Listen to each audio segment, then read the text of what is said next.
When the people of 2060 look back on 2024 and look at our weird customs, they'll look at Stanley Quencher cups and they'll look at the idea of frappuccinos with 57 adjectives that make the barista go crazy, and they'll look at squishmallows and they'll be astonished. But the things that will scandalize them and astonish them most are our weird customs behind engagement and marriage. First of all, in this era of equality and empowerment, what does the man do to gain permission to marry his intended?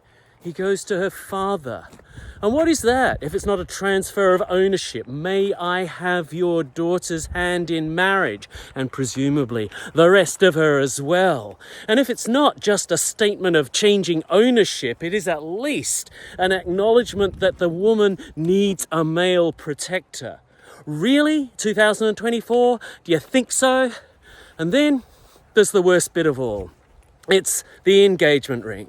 So the guy buys his little engagement ring with the biggest rock that he can afford or he can't afford at all, and breaks his own little bank, thus reducing the chances of them gaining a good independent life with lots of money to support their many children and their whatever addictions they've got. And he opens his little clamshell case, gets down on one knee, and he's probably in some ridiculous stadium with this on some jumbotron behind him, and he says, "Will you be my bride?" And she's supposed to be thankful for this, and she's supposed to think it's all very romantic. But what he is doing is giving her a ring that signifies that she is his. Isn't that weird? Equality, empowerment, women's rights. All the work of Mary Wollstonecraft and all the feminists and all the suffragettes reduced into this ridiculousness of, may I have your hand in marriage, and here's a ring to show that you belong to me. Now, the man doesn't wear a ring. I know there are such things as man-engagement rings. Have you ever seen one? I haven't. I don't think men want people to know that they are engaged. I think they want people to know that their women are engaged and they belong to them. How's that for sexual politics? In America, women don't usually advertise their money, and they don't usually advertise their possession of a man. But the man does. What is that tank behind me? Who knows? So, on the coasts of safe, blue Democrat states like ours, we tend to be baffled at the idea of MAGA hats and rallies, and Luke Combs mystifies us, and the idea of assault rifles in the home probably seems just a little bit strange. We like to believe in high culture, and we like to believe that people don't read trashy comics and things, they read literary fiction. But do they? The highest selling genre of literature in the US is romance. And I'm just going to quote from a particularly wonderful piece of romance literature from Loretta Chase and the book Lord of Scoundrels. "We shall be wed on the same terms any man would insist on, exclusive ownership and breeding rights." And for many people, that ring is a sign that the woman really does belong to the man, and he does have breeding rights, and he does have ownership. And it's the wedding ring that symbolizes that eternal ownership until the inevitable divorce. So the question of why people spend so much money on this ridiculous little bauble that signifies ownership and that our real sexual politics go back to the 16th century, it's De Beers, the diamond company. And they are phenomenal, and they have been for some time since they cornered the diamond market, and with some particularly wonderful marketing and some absolutely fabulous cartel domination of the diamond field, they have made themselves absolutely the most powerful diamond company in the world. So, the question of why people spend so much money on them. Well, there was a movie in the 1950s, 1953, called Gentlemen Prefer Blondes. Again, great sexual politics. Marilyn Monroe starred in that, who was I guess, the most famous female actor in the world. And the coup of marketing is what they got her to say, and more so, sing. So in their Diamonds Are Forever campaign, just fiddling with my notes here, it's quite wet, and my notes are now like a rag. The Diamonds Are Forever campaign aimed to emphasize the eternal nature of diamonds as a symbol of the eternity of an idealized marriage. And this marketing success was so absolutely pervasive that it became an obligatory norm to present your intended with a rock as big as you possibly could, set in a gold setting. So that was amazing. And it's got so since the 1950s, over 80% of married women have received this diamond engagement ring. So jewelry diamonds, no use at all.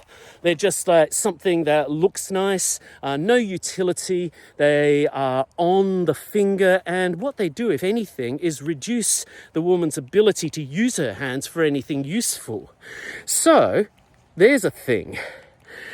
Through a combination of psychology-oriented marketing and control of the global diamond market, De Beers has become a multi-billion-dollar industry, and they're really good at protecting their market share and also fixing prices through a cartel structure.